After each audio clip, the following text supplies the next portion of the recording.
Welcome to Praise, Prayer and Preaching with the Rev Dr Rick Dacey, Senior Minister, Wesley Congregational Life. It was a little over 14 years ago on a Tuesday morning. I was preparing my sermon for the following Sunday. I'm not exactly sure what text I was using. I believe that it was the parable of the lost coin that I was preparing. I was in my study at the church when I heard the shocking news that a plane had hit the World Trade Center. And as that day unfolded, we watched more planes crashing and mighty towers collapsing in massive plumes of gray dust and debris.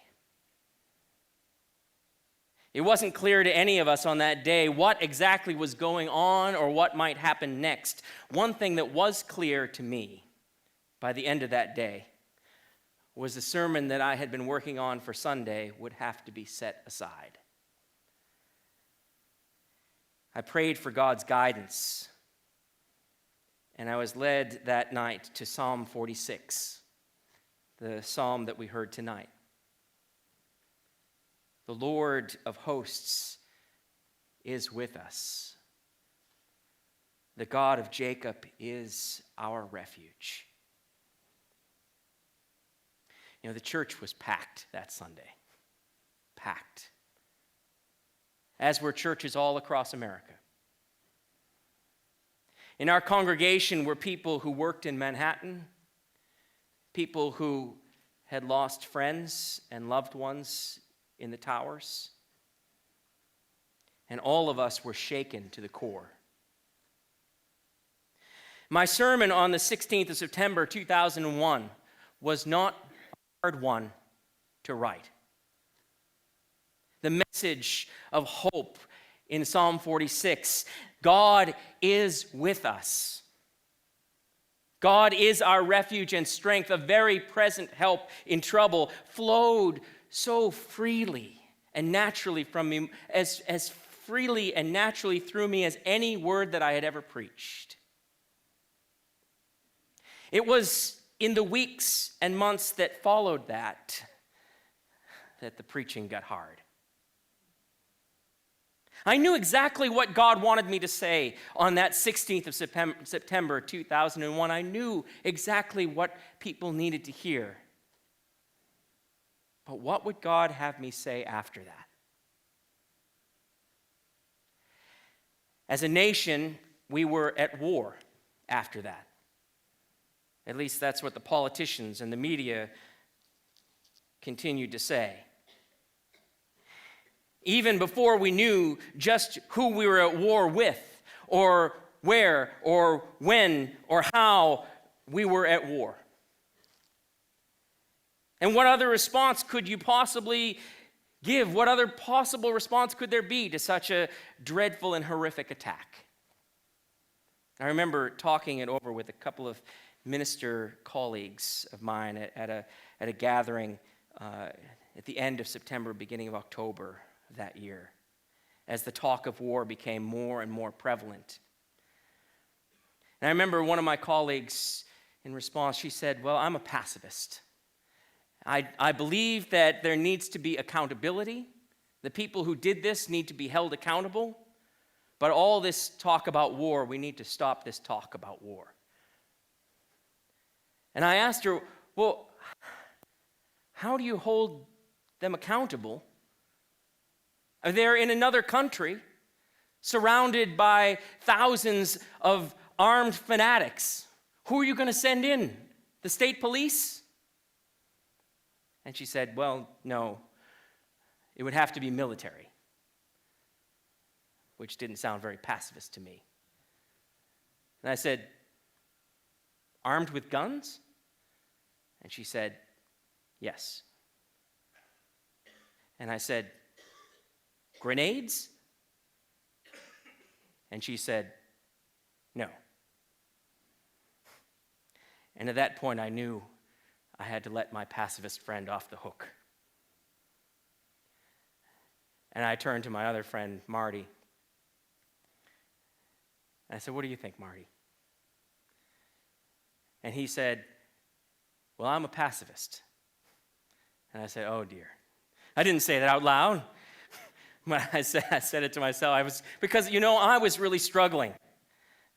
And I didn't need an answer that we go in with military, with guns and no grenades. I needed an answer. I needed a response. What is the just response? And Marty's response following that, he said, "I'm a pacifist." And he said, "I believe that there are people, clearly people, who intend and desire to kill us. And if they're given the opportunity, they will kill us. And I look at the first centuries of the Christian church when people faced the same thing, that there were people who were prepared to kill the early Christians. And when they had the opportunity, they did. And yet, God was their refuge, not military might. They stood in the shelter, in the fortress of God's love. They were prepared to die because they put their trust in him. His response to me shook me. And if I can tell you, it still shakes me and shapes me. By the time we got to November 2001, the talk of war became the reality of war. And America has been at war in one way or another ever since then. Australians have stood by their mates, as Australians do when their mates are in a fight. And yet, throughout these long years, we still aren't clear on exactly who we're fighting or where or how or even why. What is clear is that the burden of war has not been borne evenly. Young men and women in uniform have borne this burden with their bodies, with their minds, with their spirit. And while for most of us, the wars of the past 14 years have been far removed from our everyday experience, for them it has taken a tremendous toll. And that's one reason why Remembrance Day is so vitally important for us. On Wednesday of this week, we will stop. If only for a moment, we will be still as we remember those who have served and sacrificed. Whether their wars were popular or unpopular, wise or unwise, just or unjust, we will remember them. We will mark that remembrance on the anniversary of the day when the horrific First World War ended. And we would do well to remember that war to end all wars ended not with peace, but with a tentative and ultimately untenable armistice. Remembrance Day is important, vitally important, because for those of us who live lives removed from the reality of war, it is too easy for us to forget war's horror and war's cost. One discipline that I have, a discipline of remembrance that's valuable to me, is to read letters home written by diggers at war. I've read a lot of these letters over the past few years, letters from wars past and present. And each letter is unique. reflecting different times, different personalities, different styles and cultures. But there are some striking common threads too, especially among the letters that are written just before battle or right after a time of great conflict and battle. I find that nearly all of these letters tend to focus on the same few subjects. Nearly all of them talk about the importance of family and loved ones. Many also try to convey the writer's love for their mates. They talk about the comforts of home and the horrors of war. Letters written in different wars and in different generations reflect a soldier's struggle both with courage and with conscience. And many of these letters, written immediately before or after battle, reveal the deepest faith convictions of the young men and women who write them.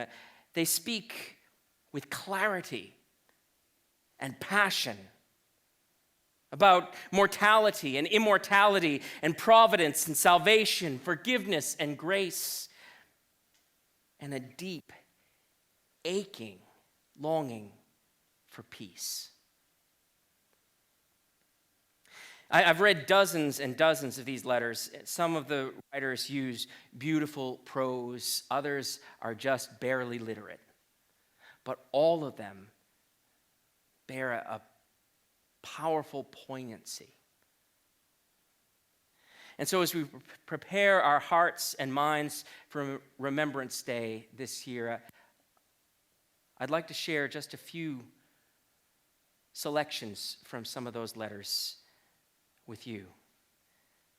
Reflections from Digger's letters home. France, June 1917. My dear brother Willie, this will be the last time I shall write before the great push. It may be the last time I shall ever write. The time is now ripe for the moment when we go over the top and advance on the enemy trenches. I am to go with the boys, and I am not sorry to be able to do so. I am quite ready, dear laddie.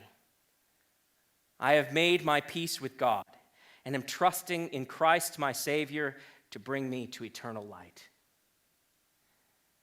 I'm looking forward to this push to bring me a happy release from further military life, which I hate. And I hope to be wounded and sent home or else be killed. Either are preferable to this hell on earth.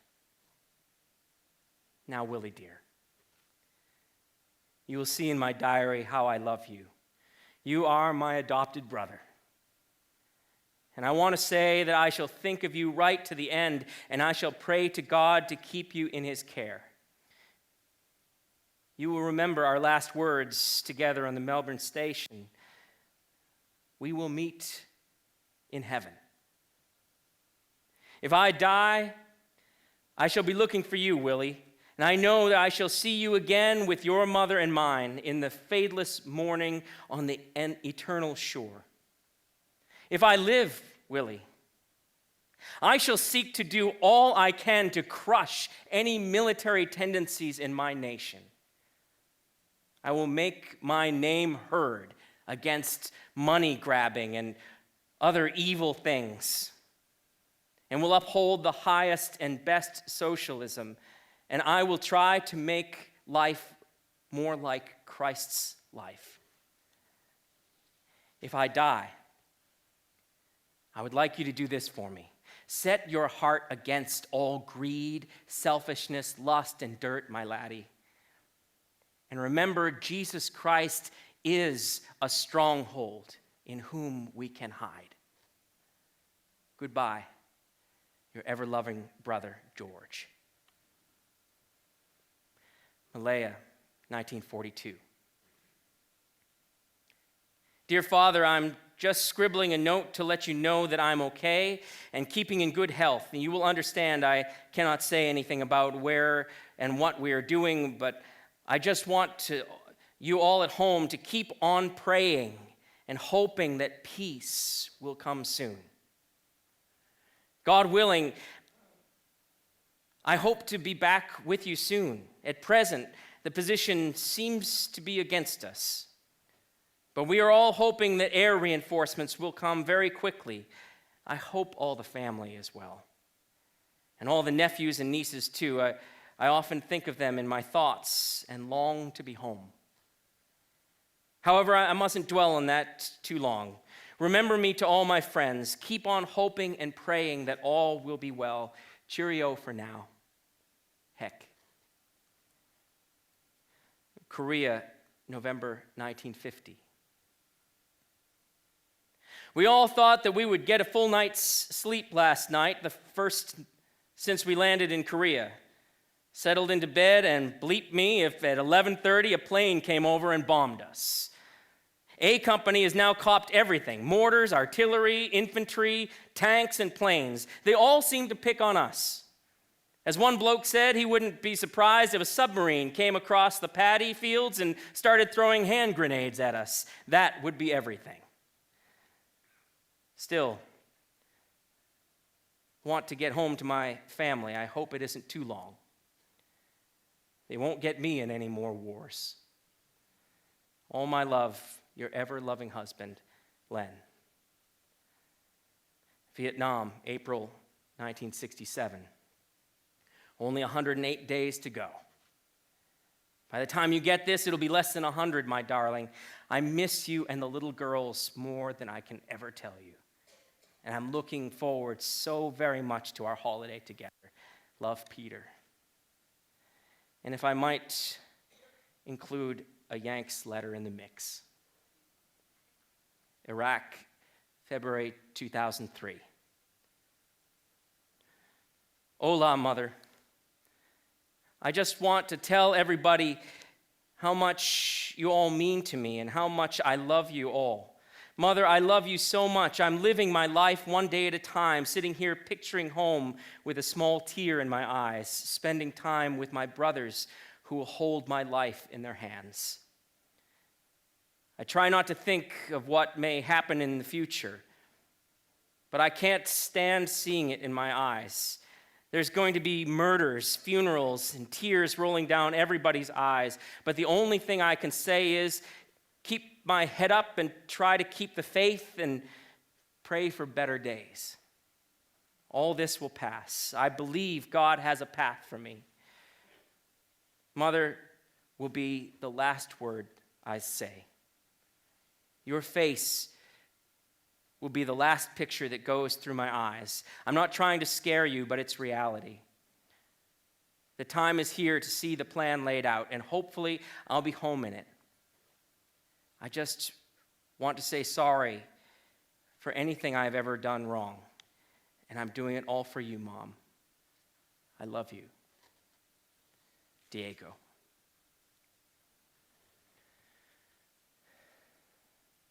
These young men, George and Heck and Len and Peter and Diego, were all killed in action shortly after writing these letters.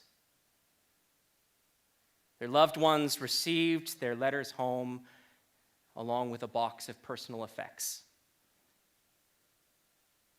The psalm we read tonight, Psalm 46, has been a favorite of soldiers through the ages. And if you listen with care, it's not hard to hear why. Psalm 46 sounds very much like one of those poignant and powerful letters home. As we read it, it's not hard to imagine a soldier psalmist writing in the midst of war's horror. A soldier at war faces danger from both the enemy and from the elements. And that comes through clearly and powerfully in Psalm 46. The waters roar. The nations are in an uproar. And the psalmist uses the same Hebrew word for both. We don't see it in the English translation, but in the Hebrew it comes through. The mountains tremble. The kingdoms totter. Again, the verb in the Hebrew is the same. Like a soldier in battle, the psalmist sees the world crashing down around him. The storms of nature and the storms of nations are conspiring together, threatening to consume him. And like a soldier in battle, the psalmist puts his trust, his whole trust, in God. God is our refuge and strength, a very present help in trouble. God is in the midst of the city. It shall not be moved. God will help it when the morning dawns. The Lord of hosts is with us. The God of Jacob is our refuge.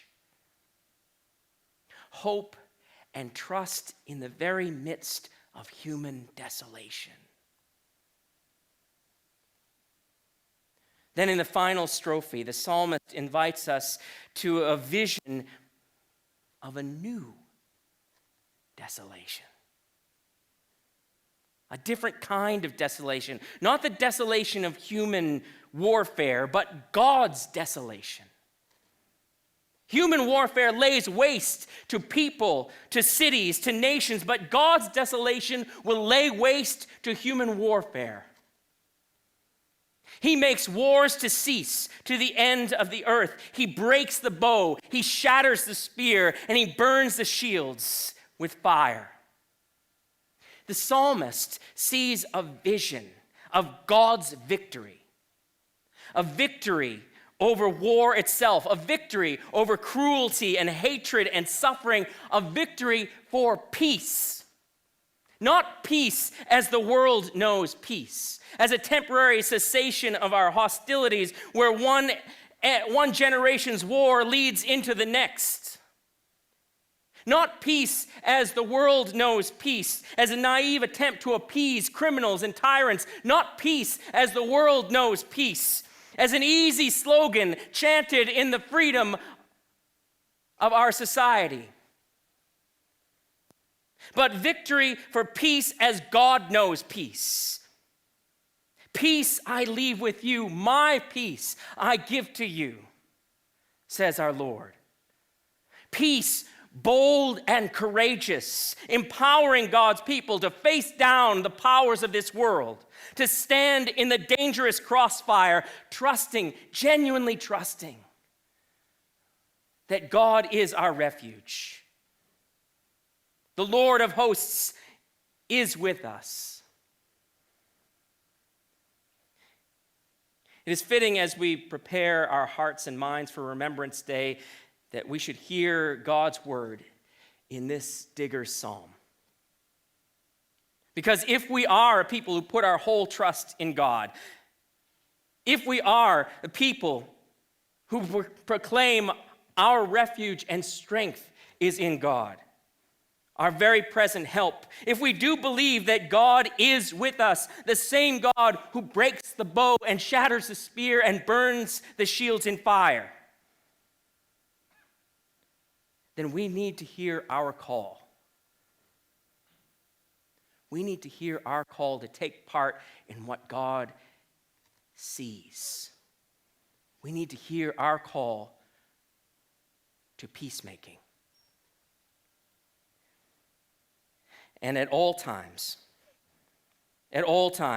but especially at this time of remembrance, we need to call war for exactly what it is. We need to call it out. In June of 1879, American Civil War General William Tecumseh Sherman was finishing his graduation address to the cadets at the Michigan Military Academy. Cadets of the graduating class. And at this, the whole student body stood proudly to attention. And the old general's voice softened. "Boys," he said, "I've been where you are now, and I know just how you feel. It's entirely natural that there should beat in the breast of every one of you a hope and desire that someday you can use the skill that you have acquired here suppress it. You don't know the horrible aspects of war. War is at its best barbarism. Its glory is all moonshine. It is only those who have never fired a shot nor heard the shrieks and groans of the wounded who cry aloud for blood, for more vengeance, more desolation. Now, I've been through 2 wars and I know. I've seen cities and homes in ashes. I've seen thousands of men lying on the ground, their dead faces looking up at the skies, and I know. I tell you, war is hell.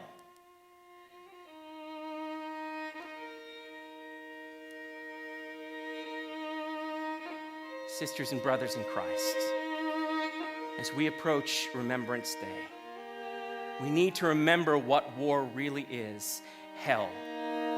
The ultimate expression of our fallen and broken humanity, the clearest evidence of our need for God's grace and mercy. This is a time to remember and to honor those who have served, especially those who have given that last full measure of devotion. It's a time to mourn with those who mourn. And above all, it's a time to pray, to be still in the awesome presence of the one who makes wars to cease to the ends of the earth, and to pray that we would be used as peacemakers in the fulfillment of his promise, lest we forget.